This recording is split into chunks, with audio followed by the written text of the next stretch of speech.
Hello, everybody. I've had some requests to read an entire short story, and that's what I'm going to do today. First of all, notice my beautiful hair.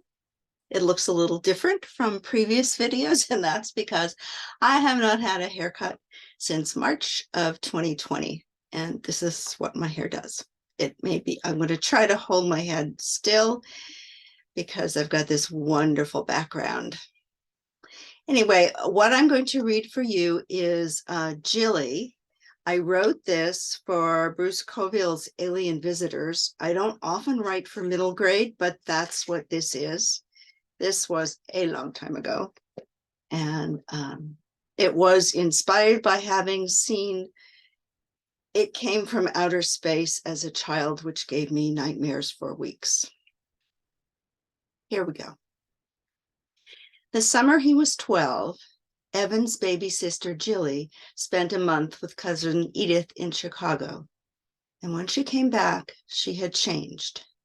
Evan's first clue came when he went with his dad to meet her at the little county airport. Evan waited behind the outdoor gate, watching how the wire fences broke up the cloudless Kansas sky into rounded diamonds. Dad strode over to the field where the small private aircraft were parked, staring as if he'd never seen them before. When Jilly's plane landed, he followed it with his eyes. A red-headed flight attendant led Jilly by the hand. Jilly started toward Evan and Dad with a big smile, showing the gap where one of her teeth had fallen out. Otherwise, she looked the same, with her bony knees that were always getting skinned and her flyaway hair the color of pine wood. Her hair smelled of conditioned air, plastic, and airplane fumes. Evan didn't want to get too close to her. Dad picked her up and hugged her. A shiver passed through her thin body, and her face went pale right down to her freckles. She let her body go floppy until Dad put her down. Dad said, "We've missed you." She looked up at him and didn't say anything. Driving back in the pickup, she sat as far away as the seatbelts would allow. Evan decided she must still be airsick. Jilly always had something to say about everything. Now, glancing at her round, unblinking eyes and pinched-in mouth, he wondered if this were the same kid. Dad pulled up in the graveled front yard. A patch of daisies shimmered in the afternoon heat. The two dogs lay panting under the apple tree by the picket fence, well away from the house. Mom caught Jilly in her arms, then glanced at Dad. "What's wrong? Is she sick?" "Must be," he said. "She's so tired," Evan thought, but even then, he knew that wasn't it. Mom said, "Well then, up to bed, young lady, and we'll take your temperature. Evan, get out here and help Dad with her bags." Jilly didn't have a fever, but Mom made her go to bed anyway. After Evan finished his chores and had taken care of his 4-H heifer, he went upstairs. One of the dogs, the old spaniel that was Jilly's favorite, lay inside the door. It whimpered as it crept out of Evan's way. Jilly lay in the exact center of her bed, the sheets folded down over the patchwork quilt that Grandma made the last winter before she died. She looked up at Evan and said, "I'm not afraid of you." "Of course not." Evan sat on the side of the bed. The mattress springs creaked under his weight. "You've had all summer to make someone else's life miserable." "You're not my real brother," she whispered. Maybe the thing to do was humor her. Evan went into his own room and rummaged in his toy chest. Among the dog-chewed baseballs, the action figures, mismatched Legos, and his favorite model spaceship that Jilly had broken. He found the old hockey goalie mask he'd used as part of his costume last Halloween. He'd painted green slime around the eye holes and red nail polish, blood dripping from the mouth. The red had faded to orange, but it still looked great. He put it on and lumbered back to Jilly's room, practicing his Frankenstein walk, arms outstretched, legs stiff. "I am the monster who has taken Evan's place," he growled in his deepest voice. Normally, Jilly would have gone, eek, or thrown a pillow at him, or even pretended to be some other monster. She did a truly inspired Lady Dracula imitation. But now she sat there white-faced. Evan whipped the mask off. Come on, I was only kidding. I wasn't. The next morning, Jilly still didn't have a temperature. Mom drove her over to play with her best friend Doris, whose parents owned the farm 5 miles down the road. Evan hadn't seen their neighbors all summer. He'd been too busy watching sci-fi movies on television, taking apart the old tractor in the shed, and paging through the encyclopedia. Dad had spent much of the summer at the Air Force Base, although Evan didn't know what he did there. After she brought Jilly back, Doris's mother marched into the kitchen. Mom set Evan to peeling potatoes while she made the meatloaf. You've got to do something about that child before she gets out of hand, said Doris's mother. Spouting nonsense about not belonging. Next thing she'll claim she was adopted. I saw a case like this on TV. Kid went from bad to worse in no time. The family had to send her to New York City to a special doctor. Can you imagine that? Mom ran one hand through her fine, mousy hair, which she'd grown out that summer until it covered her shoulders. Evan and Dad had both let theirs grow out, too. Doris's mother nattered on about cults and perverts and the way computer games twisted kids' minds. She's only 8, Mom said in an exasperated voice, and she stayed with Cousin Edith the whole time. Never let her out of her sight for an instant, did she? After Doris's mother left, Mom phoned Cousin Edith in Chicago. Did anything happen to Jilly when she was with you? She's been acting a little strange since she got home. Guess you're right, that it was some bug she caught on the plane coming home. You never can tell what kind of spores people carry around these days.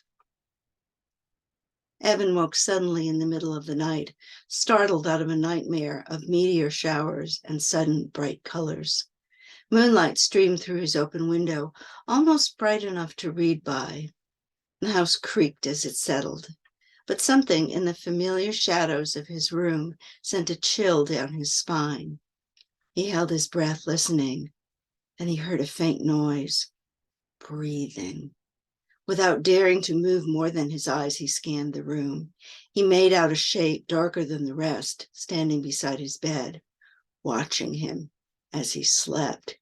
Geez, Jilly! Then she was gone, padding down the hall in her bare feet. Jilly wasn't sick, that much was certain. There was definitely something wrong with her, something majorly creepy. After last night, Evan had the chilling thought that maybe this wasn't Jilly after all, but a robot which looked just like her. That startled him. Started him thinking, remembering the movies he'd seen of lights coming from the sky and snatching people off airplanes in flight, or aliens replacing people with pod creatures. What had she been doing last night? Studying him? Planning a way to take him over or turn him into an alien too? Everything started to make sense. As a test, Evan brought Jilly the new issue of Astonishing Space Ranger Stories. It was something of a sacrifice, since he still hadn't forgiven her for snatching his magazines from the mailbox last winter and reading them before he had a chance. He didn't mind sharing them afterwards, but he wanted to be the one to rip open the plastic cover and peel apart the glossy, ink-smelling pages. Jilly's door hung partly open. Evan stood in the doorway, watching her before she saw him.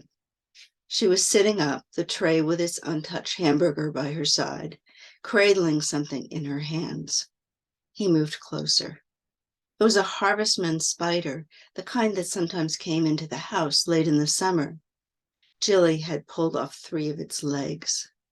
When she saw him, she brushed the spider off the bed. "What do you want now?" she said. He handed her the magazine. Jilly picked it up, and for a moment, nothing happened. She just stared at it, her eyes getting bigger and paler until they looked like marbles of ice. Then she opened her mouth and screamed, a high, tight sound. In one swift movement, she threw the magazine across the room. Evan scooped it up and ran for the door. Standing in the hallway, his heart beating like a hammer, he smoothed the rumpled cover. The painting showed a flying saucer landing on a field at night, just like in the old movie. Evan's stomach went cold and cheesy. Then he took his notepad and pencil from his jeans pocket and began to write. After dinner, when Jilly retreated back to her bedroom, family talked about what was going on with her. At first, Dad blamed the flight back. Jilly was much too young to travel so far alone, he said. Mom thought she was still having trouble readjusting to being home. Evan saw his chance.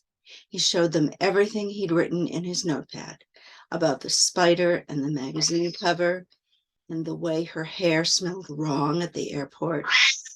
This, by the way, is a cat making comments. He hadn't taken any notes about last night when Jilly watched him sleep. That was just too creepy to talk about. There's only one explanation, he said. Jilly's been taken over by aliens from outer space. Mom said that was ridiculous, and Evan had been reading too many scary stories. Give her a little more time. She'll be fine. No, said Dad. If something is bothering Jilly, we need to get it out in the open. Dinner the next night was fried chicken, Jilly's favorite, corn on the cob, and 3-bean salad. Jilly ate it all. Evan wrote everything down in his notepad. Afterward, Dad called everyone together in the living room and told Jilly how much they loved her, and there wasn't anything she had to hide from them. Jilly listened, hugging her bony, scab-covered knees. She wore a backless sundress that made her look thinner than ever. Talk to us, baby, Dad leaned forward. Whatever's bothering you, you can tell us. We're your family. No, Jilly stared back at him with eyes like twin lakes of tears. You're not my family. It's no good talking, said Evan. I told you. Don't tease, Evan, Dad said. She's having a hard enough time already. Look, ever since she came back, she's been different, Evan persisted. No matter how much we love her, we can't change that. Jilly, the real Jilly, would never. She'd pick a spider up and put it outside so it wouldn't get hurt, and she hates 3-bean salad. Evan, that's enough, said Dad in his you better pay attention voice. Oh, he's so imaginative, Mom said, smiling like a Kmart dummy.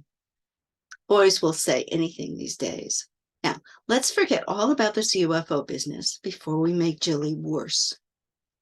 Evan felt desperate. They had to believe him. There was no telling what the alien Jilly would do now that she knew he suspected her.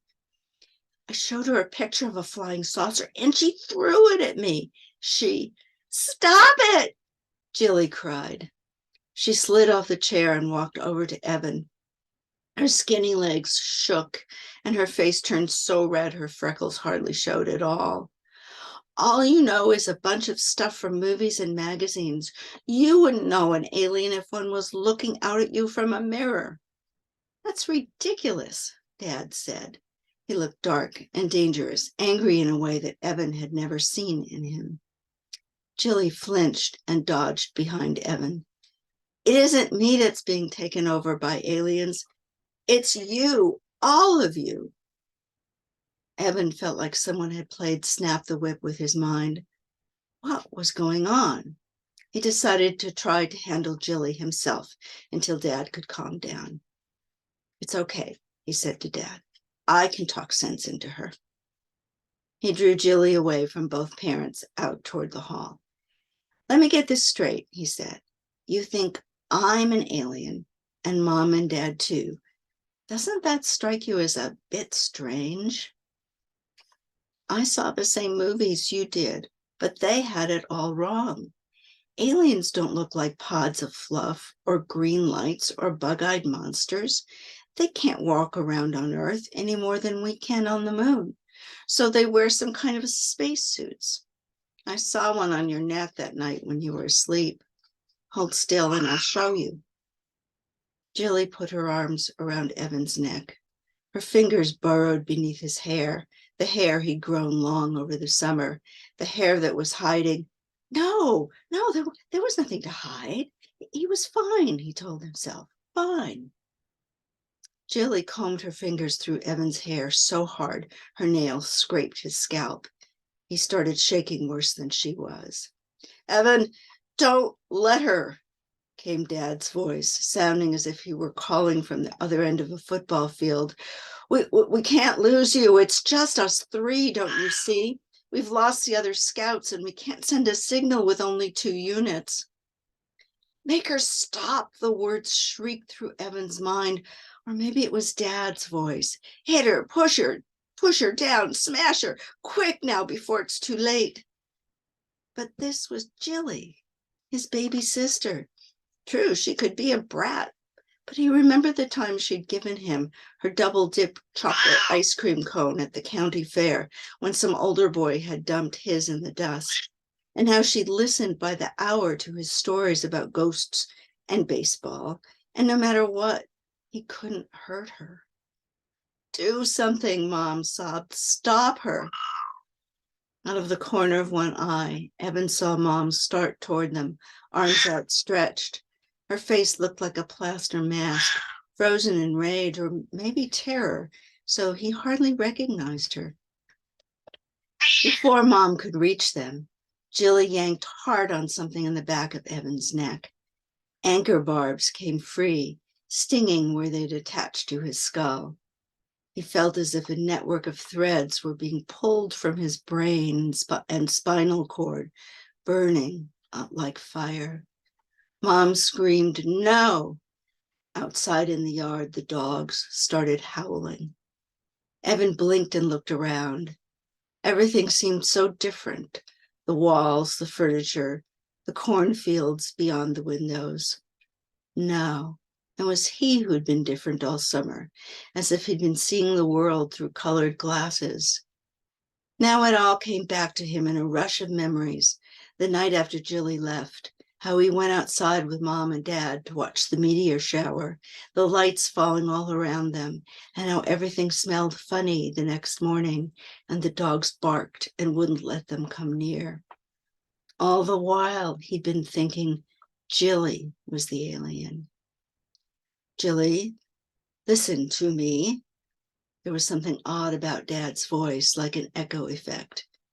If aliens were to come to Earth, and I'm not saying they have, then they might not be bad guys. They might be curious, do you see? They'd want to find out more about us. To spy on us, Evan thought. To use us to spy for them. He thought of all the days Dad had spent down at the Air Force Base, watching the military planes, and now he'd wasted his summer on old sci-fi movies and paging through the encyclopedia, passing on all that knowledge. I don't care. Jilly stamped one foot. I want my daddy back. I want him back now. On the table, something stirred. It looked for all the world like a metallic spider. Each leg ended in dark threads that smoked slightly. Jilly had taken it from the back of Evan's head. He reached up with one hand, half expecting to feel his neck slick with blood, but his fingers met only tender, swollen skin, no worse than a bad sunburn. What have you done? Mom shrieked. It's useless now. The whole mission is ruined. We can't call the ship with only 2. We'll be stranded on this desolate planet forever. No, it's not too late, Dad said. The unit is damaged, but it can be implanted in a new host. The girl is not as good for our purposes as the boy. She's younger and weaker. We can't use him again. She'll have to do. You want to get your family back? Dad smiled at Jilly. Not at all a nice smile. In just a minute, you will join them. Dad put his hands on Jilly's shoulders, pushing her toward the table. She whimpered, "No," and tried to twist free, but she wasn't strong enough. He kept talking in that same voice, as if he were trying to hypnotize her. "It isn't so bad," he repeated. "You'll see." On the table, the spider thing, the alien probe or whatever it was, moved first one long jointed leg and then another. It had 10 of them, with the 2 longest ending in hooks that glistened as if they were wet with slime. It lifted itself and crept toward the edge of the table, toward Jilly's bare back. "You'll see," Dad repeated like a tape loop. "You'll see." Jilly choked out the words, "Please, Daddy, don't." The 2 longer legs caught in the skirt of her dress, barely creasing the cloth. It hauled itself up as if it weighed nothing. All Evan had to do was reach up and grab the thing, pull it apart like Jilly had the harvestman spiders, or stamp it into the floor. The aliens hadn't hurt any of them, had they? Maybe Dad was right. They were just curious. Or maybe they'd come back to conquer Earth if they found it an easy target. Then he remembered how dark Dad looked, how he shouted at Jilly, scaring her half to death. He remembered the expression on Mom's face. Evan wished he could think straight. He didn't know who he could trust. Was it Dad talking or the alien speaking through him? What about the magazine stories about green scaly monsters and brains in jars? Were they just some crazy writer's imagination? Or were they a warning?